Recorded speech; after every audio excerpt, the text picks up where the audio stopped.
wants to beat everyone at the game. And that's what we've known from Ethan over his entire career is we have seen the Ethan tilt. Sometimes you love to see the Ethan tilt because you know it's because he's competitive. It's because he wants to win. There is an emotional connection to the game, and that can make you a better player. So, yeah, well, he's looking to exterminate everyone in the game, and is that going to be enough to exterminate the bug here? We've got Reno. This is the little bit of information that we saw on the character select screen that you viewers didn't get to see until now. It's Cody's blasters, but man, with the Reno orb on there.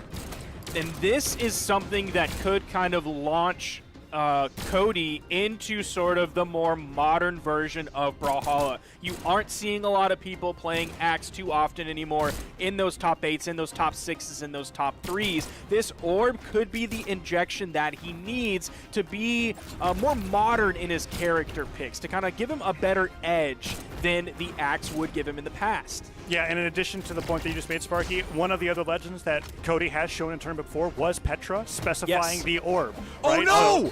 That's brutal. That is super unfortunate. At least Ethan's not phased by it, right? He's like, I'll take those. He stutter steps away, dodges the sides coming out from Reno, and now this is a special moment, right? This is the first time that we're seeing this legend locked in for competitive play coming out from Cody Travis, one of the 2 players in North America that I'd expect to play it, the other one being Booming, right?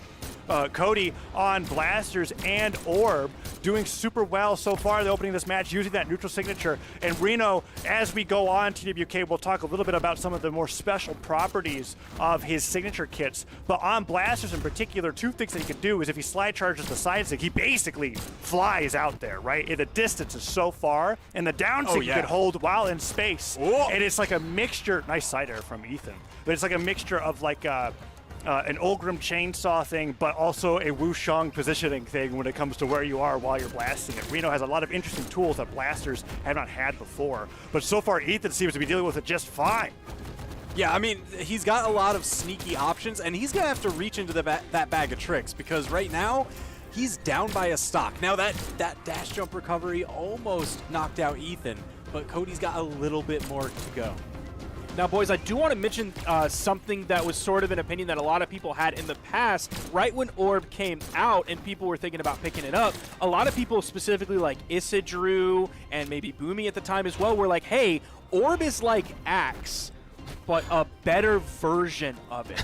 You can sort of have a similar flow with it. Of course, you have more consistent KO options because you have that sidelight Sair as a true combo that he hits right there to even up the stocks. You can count on that more than like a sidelight Sair on the Axe. So this is Cody updating the way that he plays this game. Kind of the Axe can maybe be a little bit antiquated. I don't want to completely count it out, but again, not a lot of people playing Axe. So this is him still having shades of Cody Travis, of course with the blasters carry over, and the orb being somewhat similar to Axe. Recovery almost KOing off the top. Look how he's evened up this game, Tazza. Yeah, he's going in, and oh, is this the silent sider that finishes it? Oh, it's so close. Weapon throw comes the rainbow. He misses the sider. Can Cody get the final stock? Ethan gets the sider. Ah, the weapon throw comes through, and Ethan is able to pick it up. That's a haymaker from Cody. After all of those fancy footwork with the blasters, being able to light Ethan up, it's just the unarmed side stick that finishes it. But to your point, Sparky, about how Cody Travis, this could be the evolution of Cody as a player when it comes to his blasters and his orb.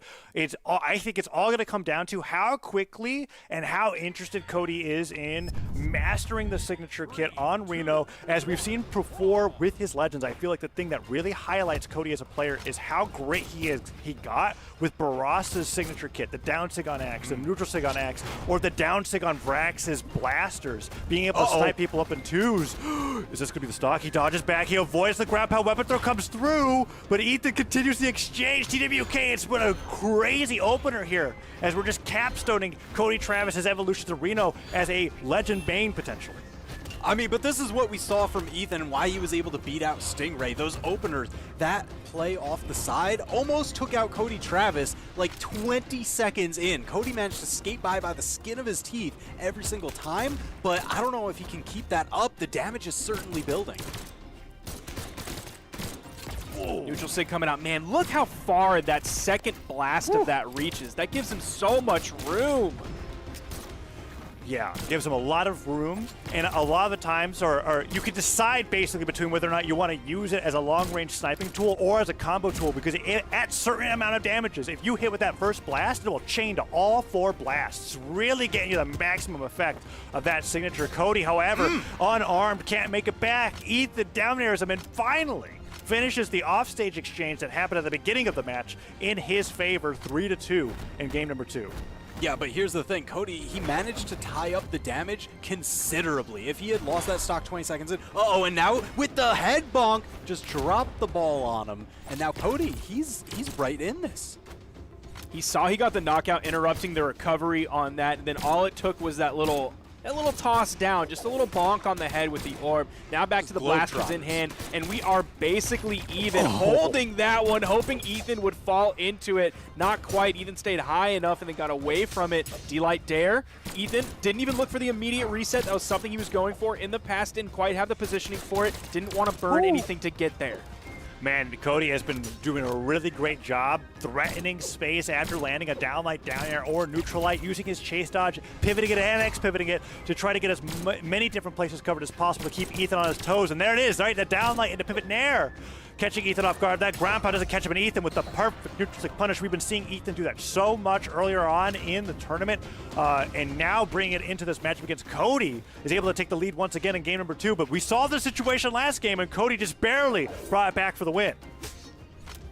Yeah, now he's swapped over onto the orb. Ethan just immediately answers, getting some of that extra credit damage. It's up to Cody to really turn this into a knockout before things spiral out of control. He was looking for it. You saw the signature immediately come out. Unfortunately, that would have been on the right side, sending to the left. Just patrolling the ground, trying to find the signatures. Even that sidelight side air isn't all the way from the left side of the stage, so it wasn't going to be the KO. Ethan gets back, adds more damage up on this final stock from Cody. Cody controlling the weapons, disarms himself, but then gets over to the blasters in time. Neutral light coming out. It wasn't a D-light, unfortunately. That's not the 3-hit that he wanted, so he couldn't follow up with the recovery as the true option for the KO off the top. He needs to find this KO. He's so red. Oh my gosh. Yeah, and Cody's having a lot of trouble finding these side air punishes on Ethan. Finally picks the orb, gets the sidelight side air, and this could be a chance for Cody. But Ethan has been doing such a great job with the gauntlets, getting into the dead zone of the blasters, punishing right in between every attack that he throws out, either with a sidelight side air or downlight, and Cody just can't bring it back. Man, Ethan just needs anything to score this knockout. Cody, though, with these blasters off the top. Oh my gosh! That was insane! The absolute clutch moment. Cody Travis now going up 2-0, snatching victory from the jaws of defeat. That's a 0 to death for sure. Cody had so much damage on him. Hold on, we're going to be getting back to that in just a second, because for all intents and purposes, this was an Ethan highlight reel at the very end. Ethan, untouched, D-light sidelight, chase dodge pivot down air into a falling side air, does the double jump pivot nair, double nair, and recovery to pick up Ethan drifting inwards, and he jumps right into the perfect position for death. Cody punishing him perfectly. 100 damage.